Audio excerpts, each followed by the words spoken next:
Hi, Vanner Fanner family. It's another Q&A.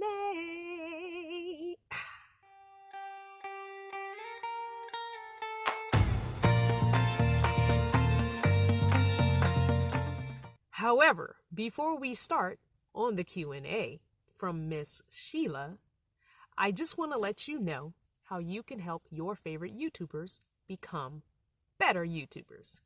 Don't forget to watch their videos from start to finish, watching as much of the ads as you possibly can. I know there are some long ones and it's crazy how YouTube does that.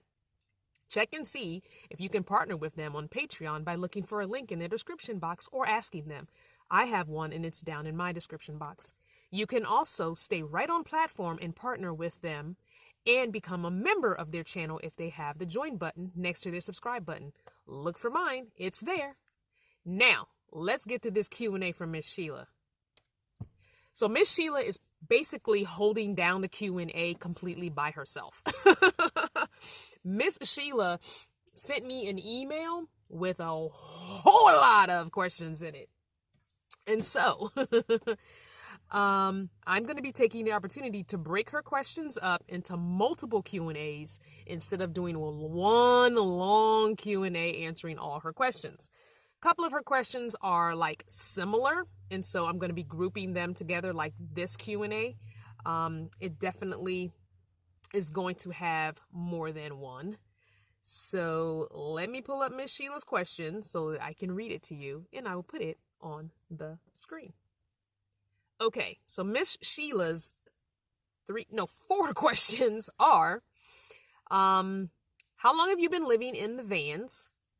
Okay, it's number one. Number two, what is your first van? Number three, what is your second van? And number four, what is the difference in living in each?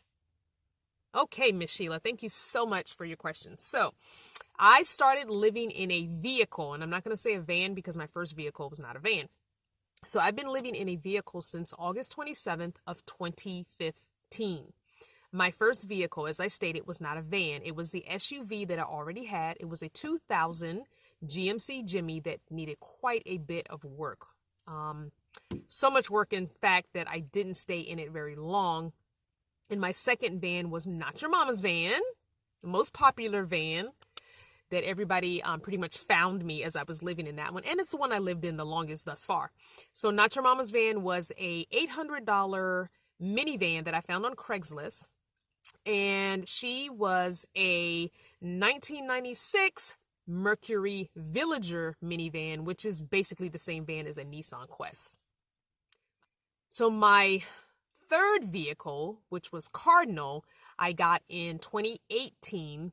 And I believe Cardinal was a 1997 E150, regular roof, low roof. I'm not 100% sure on the year, but I think so. I think that's what he was. But yeah, so in 2019, June, I think it was June-ish of 2019, I had to sell Cardinal. It was not my intention to sell Cardinal. I didn't come back here planning on selling Cardinal. I had just gotten Cardinal to the primo spot. There was just a couple more things I needed to do in him, and otherwise he was just gonna last forever for me. I planned on having him for like 3 to 5 years and keeping it moving, but things happen, and so that's what happened. I was without a van for a month or so, maybe a month or so, and the van that I currently have is I'm not revealing the year of this van. I haven't revealed much about this van except the fact that it is also an E150, but this is a high top, so I am able to stand from the back of the front seats all the way to the curtains. I can stand. So for the most part, my living area is standable for me. Right in the middle though, not on the edge. Like if I stood in front of this seat, I can't, because the high roof curves, so the middle is the highest. And also because I took the wood out of the middle, that gave me an extra 1.5 inches of standing room. So I can stand completely unobstructed, except my hair does touch when my hair is full and in full afro. Yeah, it does touch, but that's fine. My actual head doesn't touch. I will link the build video from the time I bought this vehicle till what I've done to it thus far. I will link that build playlist either top or down below, pinned comment, description box, card on top corner. You'll see it somewhere. So definitely check out the video of this vehicle. So I think your last question is, what's the difference in living in each? So living in an SUV and the minivan, obviously space. I mean, that's the biggest thing you're going to find is space. You don't have much space in an SUV and a minivan as you do in like a cargo size van, clearly. I do, however, miss living in the smaller vehicles because gas mileage.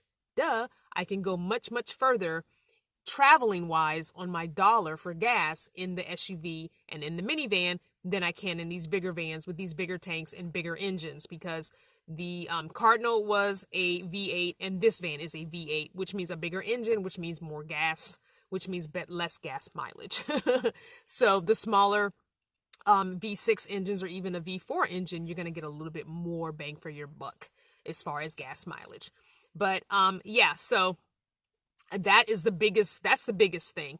I mean, standing's cool, standing's fine, but I also don't feel like that's the end all be all as far as that goes, because I lived almost 3 years in Cardinal. So I loved living in Cardinal.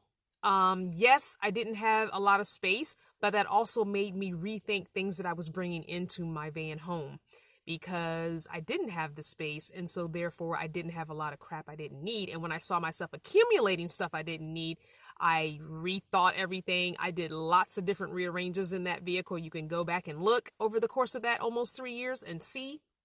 But yeah, I rearranged because it was always a quest for having as much space in the middle of the van empty as possible. That was always my quest, always my goal. How much space can I have in the middle of the van empty as possible, or like right in front of that sliding door area where you get in and out. So yeah, like I said, standing's great, but it's not the be all end all when it comes to choosing something to me, because I personally was going to go back to a minivan just because of the gas mileage, the quickness of being able to jump in and out of the vehicle, jump in and out the back, in the front. Also, stealth factor, all that comes into play. I don't mind having more space, but I also am seeing that I'm accumulating more stuff because I have more space, and that is what I don't like. So I hope that answers your question, Miss Sheila, or questions. And I'll be hitting up more of your questions from your long email full of questions as the series goes on. I'm going to sprinkle in other people's questions each week as well. So if you have a question and you haven't heard me answer it, or you want me to elaborate on it, definitely email me, crystal@crystalvanner.com, and I will put you in the Q&A series and answer your question. Thanks for watching another video from start to finish. Thanks for putting up with all the crazy ads that YouTube throws up there in the middle. And a big shout out and special thanks to all my partners on Patreon and here YouTube memberships. Thank you guys so much for choosing to support me in that way. I love you guys so much. Mwah! And I'll see you next time. You can help grow the family by liking, sharing, and subscribing. Get your own Vanner stickers, tees, and hoodies. And for exclusive content, check out Patreon.